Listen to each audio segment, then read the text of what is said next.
তোমাদের তো বলা হলো, ওখানে বলা হলো তো, কথা হলো তো ওখানে বড় হলো তখন পরিষ্কার করতে দেবো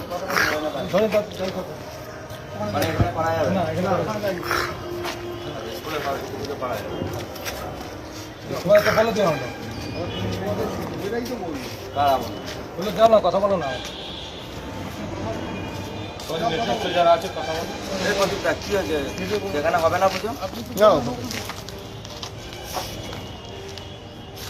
করার মানে কি পুজো হবে না স্কুলের মধ্যে সরস্বতী পুজো হবে না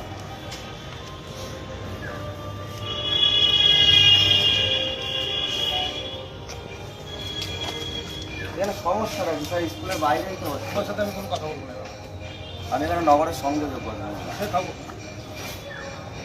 তোমার সাথে কথা হবে এখানে যা বলার বলে দিই।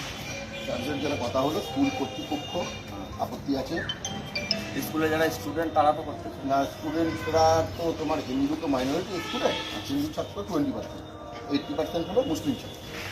এবার ম্যাডামকে আমরা বলার পরে উনি মনে হয় মোস্ট প্রবাবলি স্কুলে মিটিং করেছিলেন, বোর্ড মিটিং ন্যাচারালি যেটা হয় হিন্দু ছাত্র সংখ্যায় অনেক কম, তারা মাইনরিটি তারা সিদ্ধান্ত পাস করতে পারেন, তাই জন্য ওনাদেরকে নোটিশ করেছে যে স্কুল কর্তৃপক্ষ স্কুলের ভেতরে পুজো অ্যালাউ করবে যেহেতু মুসলিম সংখ্যা দেয়।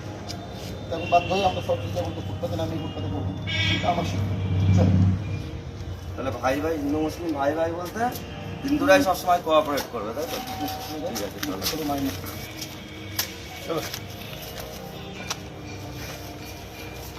দেখুন আজ মিডিয়া দেখুন মা সরস্বতী আজকে ফুটপাতে নামছে পশ্চিমবঙ্গে। আজকে স্কুলের ভেতরে আজকে মা সরস্বতী, সনাতনীরা যদি এরপরেও না জাগে আমাদের আর কিছু বলার নেই। আজকে মা সরস্বতীকে আজকে স্কুলে হিন্দুরা মাইনরিটি বলে এখানে সরস্বতী পুজো হবে না, করতে দেওয়া হলো না।